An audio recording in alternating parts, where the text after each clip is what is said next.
My name is Leona Theron, Justice of the Constitutional Court of this beautiful country, your host country, and it's my privilege, it's my honor, it's my singular honor, it's the highlight of my day to be the program director for this opening ceremony.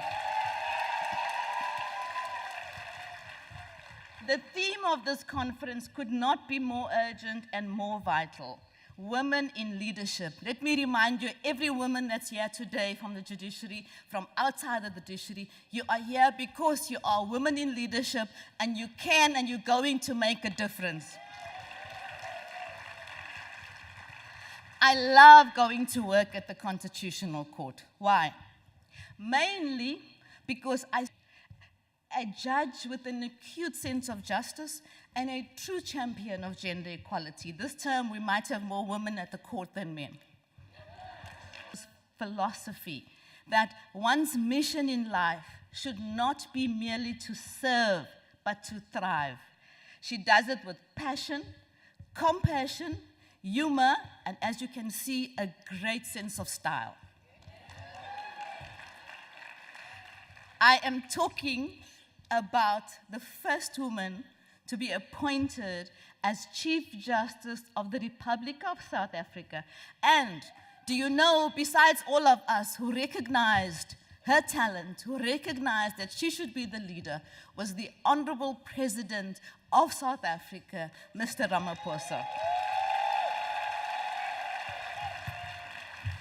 Chief Justice, please, will you come and welcome us all to your jurisdiction?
Chief Justice Maya, the first woman in South Africa to be appointed Chief Justice.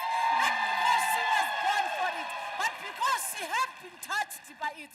The past, the present, and she dreams of the future. What makes you a Chief Justice is that you are free to make your own choices and be what you want to be. You inherited a very strong judiciary that can carry out its constitutional function without fear, favor, or prejudice. Fear not, big women. We have you now. Fear not, big women. This is not an easy journey. This is not an easy journey. Fear not, big women. Alala.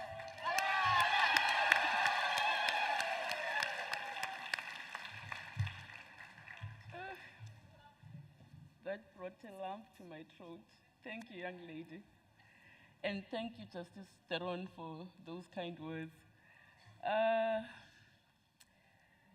President of the Republic of South Africa, His Excellency, Mr. Matamela Cyril Ramaphosa, President of the International Association of Women Judges, Madam Justice Binta Nyako of the Federal High Court of Nigeria, and the Executive Board, President of the South African Chapter of the International Association of Women Judges, Judge President Toba Poyotlwati of the KwaZulu-Natal Division of the High Court of the Republic of South Africa, Chairperson of the National Council of Provinces of the Parliament of Republic of South Africa, Ms. Refilwe Tsipanemtweni, President of the African Court, I did see her earlier, African Court on Human Rights and Human and People's Rights, Justice Imani Dawood Abod, the Chief Justice of the Cooperative Republic of Guyana, Justice Roxanne George,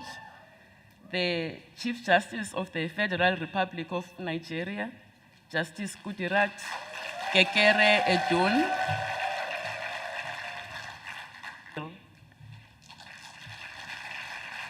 Minister of Justice and Constitutional Development of the Republic of South Africa, Honorable May Mamloko Kupai, Justice Nonkosi Zoliswa Mhlandla of the Constitutional Court of the Republic of South Africa, esteemed members of the South African judiciary and other judiciaries, members of the legal fraternity and academia, representatives from various government departments, our generous sponsors, representatives of civil organizations, members of the media, distinguished guests, good morning.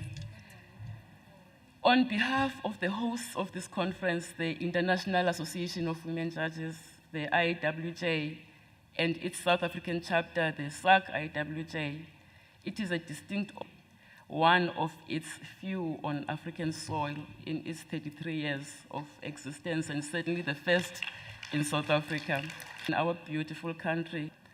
South Africa, as you both are, whose leadership has been instrumental in driving various initiatives that seek to protect the rights of vulnerable. For your consistent support was almost cancelled not so long ago. You have done to support us in making this event, importance of this gathering, but indeed confirms your commitment to the creation of a just and equitable society.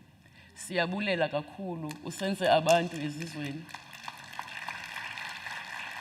and made the women judicial officers, not just of this country, but all of the countries that are represented here, very happy. Thank you.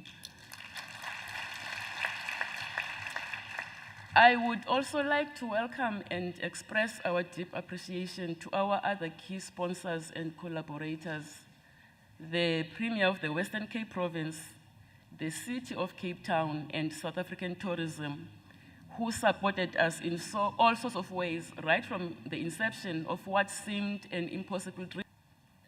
This beautiful venue, the Cape Town International Convention Center, which granted the SAG-IAWJ generous concessions, LexisNexis, Westgrow, RBeads, and many others I cannot mention for the sake of time.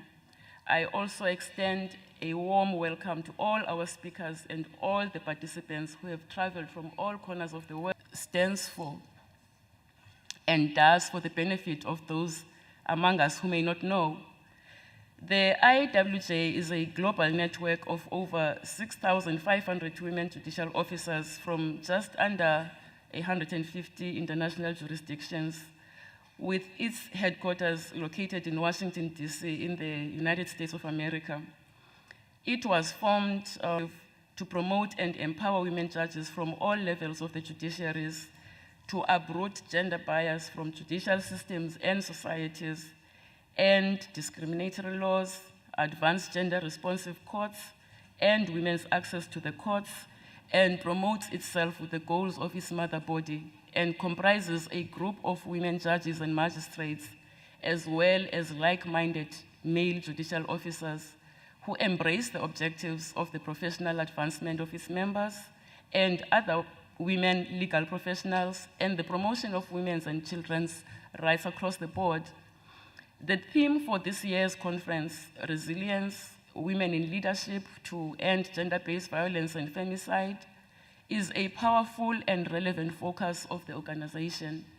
It accords gender-based violence and femicide, highlight the critical role that women in leadership positions can play to address the root causes of this scourge, And significant progress has been made in the international and national efforts to combat gender-based violence and femicide, with various laws and policies implemented to address it. This social ill remains widespread with devastating consequences.